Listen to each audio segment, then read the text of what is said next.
Gardeners, today we're talking about composting. So this is kind of the whole process, and I talked about this at the garden festival and everyone asked for a video on it, so I'm going to try and cover the exact same material that I did there. I also had the pleasure of attending a farm day out at the Rodale Institute in Pennsylvania. They are some of the leaders in regenerative and organic agriculture. Got to hear from the experts there and learned a little bit, tweaked my own knowledge about it. So if you would like to compost successfully, this is what you need to do. I used to make it a lot harder than it is, so I think this is a simplified process. It's the one I'm going to stick to this year. And I'm going to have a 3-step process here. So this is what I have used for years and years. They are not expensive. You can buy them all over the place. They're about 20 bucks. And it has a filter on the inside that you can change out. Mine's looking a little grungy because I've used it for so long. And I keep this on my kitchen counter or on the floor by my kitchen. Sometimes I keep it like right outside the door depending on what's in it. I don't want to have smelly food in here ever at all, but sometimes, every once in a blue moon, it gets a little stinky if I haven't emptied it often enough. So just keep it someplace handy. So every time you are doing the dishes, cooking, prepping, cutting, and you have anything left over, you want to put it in here. Don't throw it in the trash. And this is really important. I don't know if you know this, but when we throw food away outside, it deteriorates and it actually contributes back to healthy soil. It breaks down into food or just organic matter, but when you throw it in a trash bag and it goes to a landfill, the way it breaks down in an anaerobic atmosphere where it doesn't have enough oxygen, it creates a gas called methane, and that is very dangerous to the environment. It is one of our greenhouse gases and one of our more potent ones.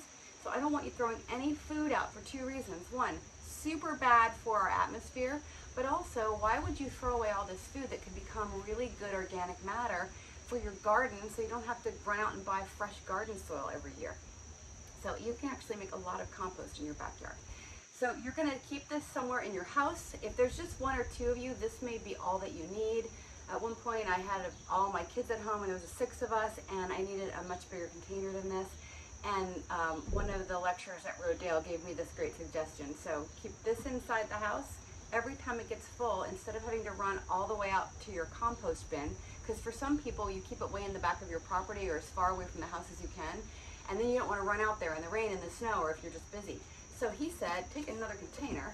This is an old plastic container from a household project that we did years ago, and keep that outside by the back door. And that way, when this gets full but you don't want to run all the way out to your compost bin, dump this in here. And if it's big enough, you can get 3 or 4 or 5 of these in here and cut down the number of times you have to run back to the compost bin in your backyard down to once a month, maybe twice, which is pretty good. Only a few times a year you're running out there. So the lecturer at Rodale does not use bokashi, which is a compost accelerator, but I do, and I want to explain why. It's microorganism. It's very similar to like a yeast, and it vastly accelerates the compost process. It's a product I think from Japan that they have used there for many years, and it just accelerates the process. So what I do is when I've got a bunch of stuff in here, every time I dump something in here, I will take a little bokashi, like a little teaspoon, and just sprinkle, I don't know, between a teaspoon and a tablespoon in there, and then put my lid back on.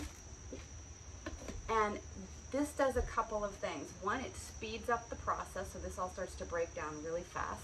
But the other thing it does is you can compost anything in here. So for years when I composted and I taught other people to compost, I'm like, here's your list of things you can do.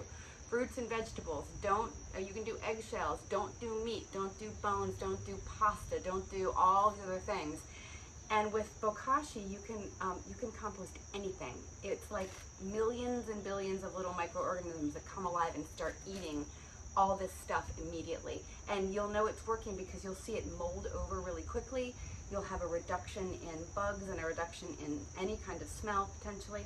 So I like to use it, but not everyone does. I'm just being upfront about that. You don't have to do it. And it's not that expensive, but you can buy a bucket of it or a can of it. I have some if you need some. And then make sure you are emptying this when it gets full, either here or out into a compost bin. So what I'm going to do next is I'm going to go out to my compost bin. I'm going to show you where we pick this process up. Gardeners, this is one of my compost bins that I've used for a couple of years. You can see that it's open on the sides, and it actually has a bottom to it that looks the same as this, and it's open on top, and I keep a pitchfork handy to turn it over. And then this is my other method. These were recently gifted to me, and I'm really excited about using them.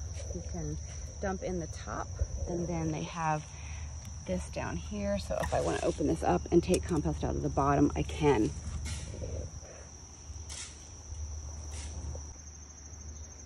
So gardeners, once you're done collecting all the compost from your kitchen and you've got it in that container, and maybe you've put some bokashi on it, or maybe you have not, but you've got all your raw materials, you're going to need to do one other thing this fall to get ready. When everyone in your town is raking leaves up and puts them in giant bags out for the trash, you're going to want to go get them. Now maybe you have enough leaves on your property that you can rake tons of them up yourself and keep them in a big pile.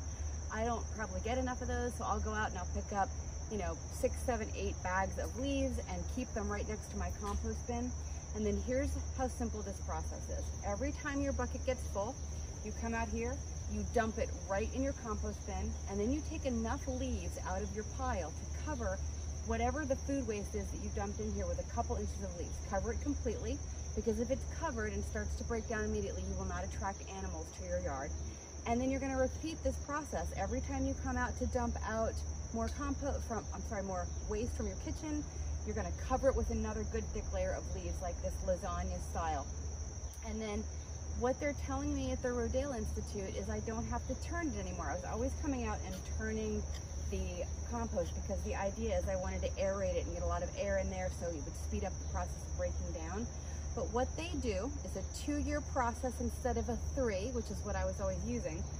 At the end of the first year, they take the whole pile and turn it upside down and dump it, and then they just leave it. They don't touch it, and it continues to break down, and after year 2, you should have this beautiful compost ready to go into your yard.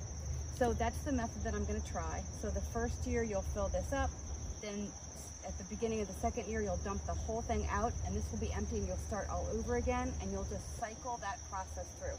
The bigger your compost bin or the bigger your pile, the more compost you're going to have. So that's really up to you what your yard can accommodate and how much compost you feel like you need for your garden. These were recently gifted to me, and I'm really excited about using them. You can dump in the top, and then they have this down here, so if I want to open this up and take compost out of the bottom, I can.